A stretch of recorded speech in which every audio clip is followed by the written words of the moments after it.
नमस्कार, मैं विष्णु प्रभाकर सिंह, समृद्ध भारत न्यूज से। और आज हम आ चुके हैं एक ऐसे समाज सेवी के पास जिन्होंने अपने जीवन को जनता के लिए समर्पित किया, जनता के लिए जिन्होंने एक आवाज उठाई, एक मुहिम छेड़ी है। तो आइए हम स्वागत करते हैं मणिकेश जी का, जो कि एक बहुत ही सीनियर समाज सेवी इस एरिया से हैं। सर, आपका बहुत बहुत स्वागत है हमारे चैनल के माध्यम से।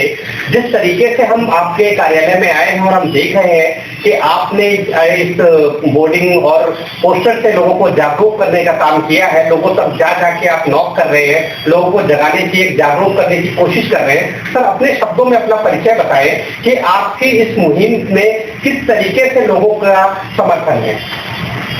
एक्चुअल में क्या है कि लॉकडाउन दो लॉकडाउन सहन करने के बाद जी, उसके बाद दो हमने इंजेक्शन भी लगवाए, अभी बूस्टर भी आ गया है। तो हमारा कहने का मतलब है जनता से कि जनता अब अपनी जागृति करे, खुद खड़ी हो।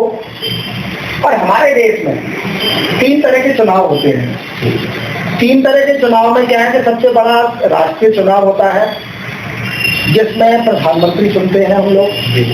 देश विदेश की नीति निर्धारित करनी पड़ती है, बहुत सारे नियम कानून बनाने होते हैं, देश को चलाना होता है।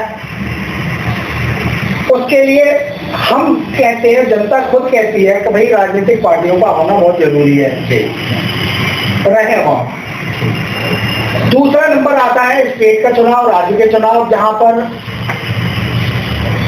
प्रतिबंध बहुत बड़ा होता है, वहां पे भी नीति निर्धारित करनी पड़ती है, बहुत सारे नियम कानून बनाने होते हैं, तो वहां पे भी राजनीतिक पार्टियां हों। लेकिन जो तीसरा जो चुनाव होता है, जो जिसको लोकल चुनाव कहते हैं, जिसको घरेलू चुनाव कहते हैं, जिसको तीसरे दर्जे का चुनाव कहते हैं, वो तो एक बहुत छोटा सा चुनाव है। आप ऐसे मान के देखिए कि जो घरेलू चुनाव है वो एक प्राइमरी स्कूल समझ लीजिए, जो दूसरा स्टेट का चुनाव होता है उसको इंटरमीडिएट कॉलेज समझ लीजिए, जो तीसरा जो चुनाव है, जो प्रधानमंत्री का, जो देश का चुनाव होता है, उसको हम डिग्री कॉलेज समझ लें, जहाँ से आप ग्रेजुएशन भी कर सकते हैं, पीएचडी भी कर सकते हैं, पोस्ट ग्रेजुएशन भी कर सकते हैं। तो 3 कैटेगरी में मैं समझा रहा हूँ आपको कि जो क्लास आप डिग्री कॉलेज में ले रहे हैं, जो आप इंटर कॉलेज में ले रहे हैं, तो भैया आप वापस उसमें प्राइमरी कॉलेज में तो नहीं आना पसंद करेंगे, प्राइमरी स्कूलों में तो आना पसंद नहीं करेंगे। अब ये है घरेलू चुनाव। आप किसी के घरेलू चुनाव में आप किसी के अधिकारों पर कुठाराघात करते चले आ रहे हैं, उसको रोकने के लिए हमने ये जनता की सरकार, अब की बार जनता की सरकार, हमारी इम्यूनिटी बढ़ चुकी है, जनता की इम्यूनिटी बढ़ चुकी है। 2 लॉकडाउन किस तरीके से हम लोगों ने सहन किए हैं, उससे हमारी इम्यूनिटी बढ़ चुकी है। उसके बाद प्रधानमंत्री, हमारे माननीय प्रधानमंत्री जी ने 2 इंजेक्शन हमें लगवाए, वो भी हम लगवा चुके हैं, उससे भी हमारी इम्यूनिटी बढ़ चुकी है। और अब उसके बाद जो बूस्टर इन्होंने दिया है, उससे भी हमारी इम्यूनिटी बहुत बढ़ चुकी है। तो अब हम चाहते हैं, अब हमें होश आ गया है कि ये जो प्राइमरी के जो स्कूल हैं, जो घरेलू चुनाव है, यहाँ पे इतनी बड़ी बड़ी राजनीतिक पार्टियां क्या कर रही हैं भाई, क्यों जमावड़ा बना के बैठी हुई है। आप यहाँ पे जमावड़ा ना बनाए, अपनी एक ये जो प्रथा बना रखी है आपने कि वहाँ पे भी आप अपने अपने बड़े बड़े बोर्ड और अपने अपने बड़े बड़े लोगों को आप वहाँ पे बैठा देते हैं, जो ज्यादा पैसा देता है उसको आप टिकट दे देते हैं। 6-6 महीने 8-8 महीने पहले से अपने कैंडिडेटों को कह देते हैं कि जाओ तैयारी करो, तुम्हें भी टिकट मिलेगी, जाओ तैयारी करो, तुम्हें भी टिकट मिलेगी। आज की डेट में आप देख रहे होंगे पूरी दिल्ली को पेपरों से, पोस्टरों से, बैनरों से रच रखा है। क्यों रच रखा है कि एक इलाके में, एक वार्ड में 10-10 लोग, 15-15 लोग केवल इस बहम में, एक भ्रम में तैयारी कर रहे हैं कि शायद टिकट मेरे को मिल जाएगा, शायद इस पार्टी का टिकट मेरे को मिल जाएगा। और ये लोग यही कर रहे हैं और अपने रेट बढ़ा रहे हैं। जब कंपटीशन हो जाएगा, 10 लेने वाले, एक टिकट को लेने वाले, जब एक बार में 10 आदमी खड़े हो जाएंगे तो एक आपस में उनके अंदर वैमनस्य होगा। जो ज्यादा पैसा देगा पार्टियां उसको, उसके कंधे पे हाथ रख देगी, फिर भाई तेरी टिकट फाइनल हो गई। और जब वो दूसरा रूठता है वो कहता है कि अरे मैंने इतने पेपर छपाए, इतने वो किया, इतना प्रचार किया, पार्टी का मेरे को टिकट नहीं दी, तो वो आंखें लाल पीली करता है। तो उसको कहते हैं, वही नेता समझाते हैं, अरे कोई बात नहीं, इस बार तेरा नहीं हो पाया, अगली बार हम तेरी कोशिश करेंगे, कोई बात नहीं, अब तू इसके साथ लग जा। तो इस तरीके का जो ये भ्रम फैलाते हैं जनता में, ये एक बहुत नुकसानदायी है। और जो नेता बनने के लिए टिकट खरीद रहा है, 1-1 करोड़ दे रहा है, 2-2 करोड़ दे रहा है, इतना प्रचार प्रसार कर रहा है, भैया वो जनता का कहाँ होगा? वो जनता की सेवा नहीं करेगा।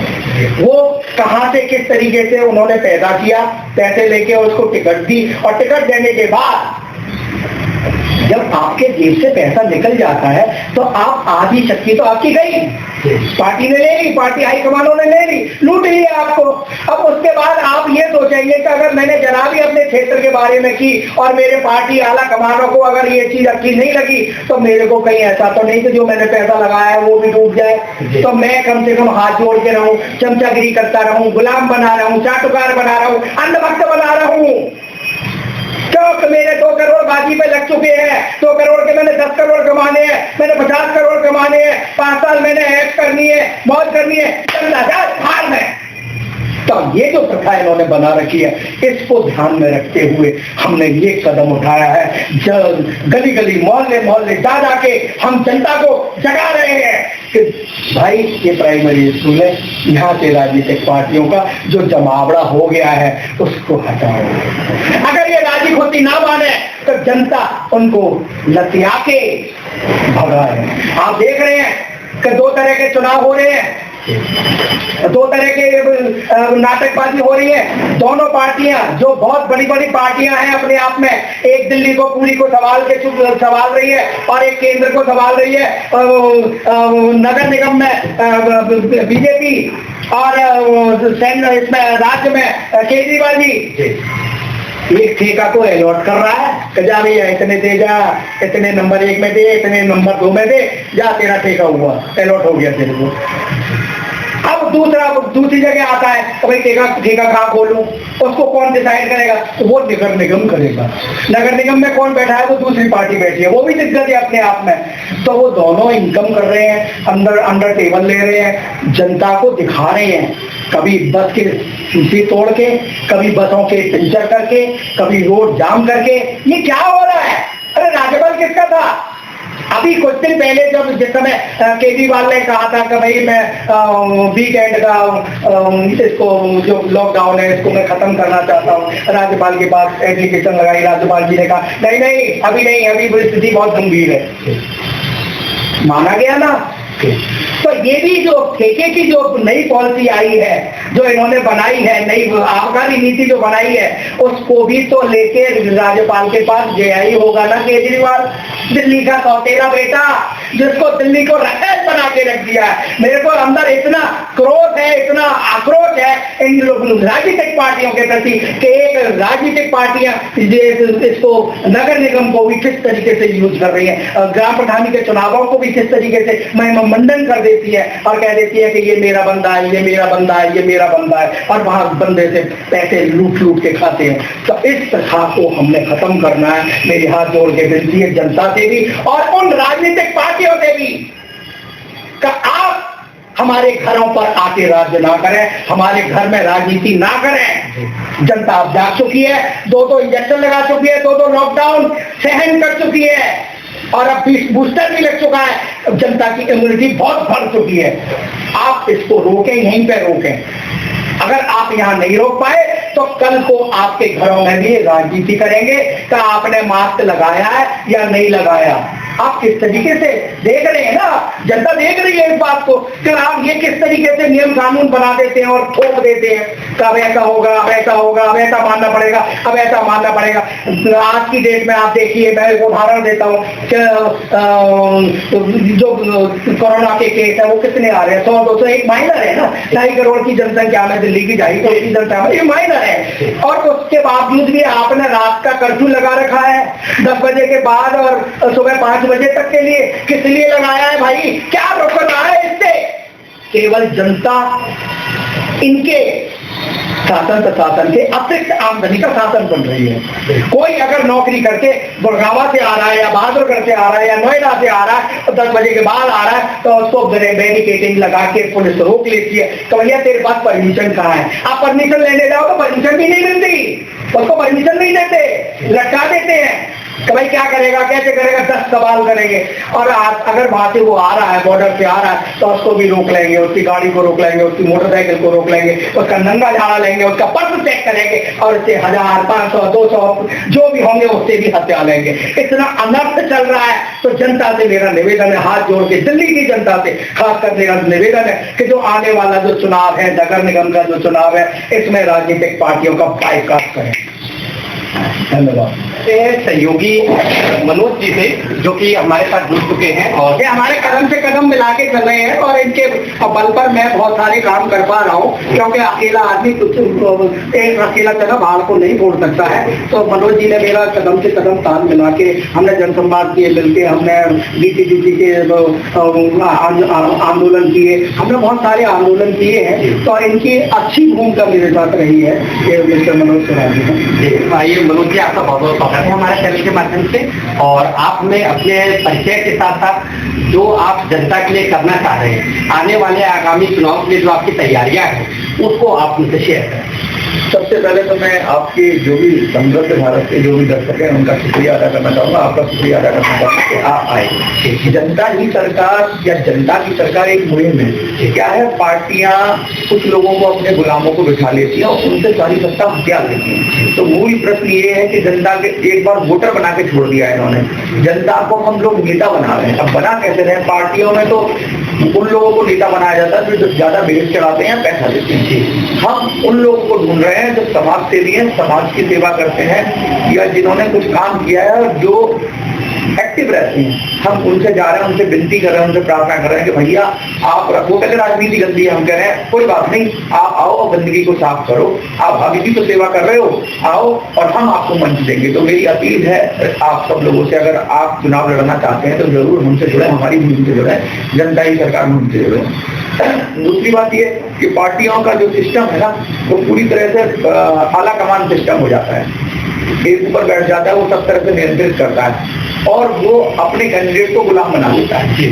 हम क्या कर रहे हैं, हम अपने कैंडिडेट को आजाद बना रहे हैं। हम कह रहे हैं भाई हम आपको चुनाव जिता देंगे, आपकी सारी स्ट्रेटजी बना देंगे, आपको सपोर्ट कर देंगे, आपको सहयोग कर देंगे, आपको चुनाव जिता के जनता का नुमाइंदा बना देंगे और हम आपके ऊपर कंट्रोल नहीं करेंगे, क्योंकि हमारी कोई पार्टी नहीं है तो हमारा कंट्रोल आपके ऊपर है नहीं। तो जब हम आपके ऊपर कंट्रोल नहीं करेंगे तो आपके ऊपर से आला कमान हट जाएगा, और आपके ऊपर आला कमान हट जाएगा तो आप जनता के लिए उत्तरदायी होंगे। अगर आप काम नहीं करोगे तो जनता अगले चुनाव में आपको हरा देगी। ये फंडामेंटल बात हम कह रहे हैं। दूसरी बात हम ये कह रहे हैं कि लोग कहते हैं कि पार्टियों की वजह से हम जीत नहीं सकते, पार्टियां तो बहुत ताकतवर होती हैं। तो मैं बता दूं कि पार्टियां ताकतवर नहीं है। अगर पार्टियां ताकतवर होती, उनके पास लीडरशिप होती, तो उनको इतने पोस्टर, बैनर, इतना पैसा खर्च करने की जरूरत नहीं होती। वो अपनी लीडरशिप को बनाए हुए पैसे के बल पे।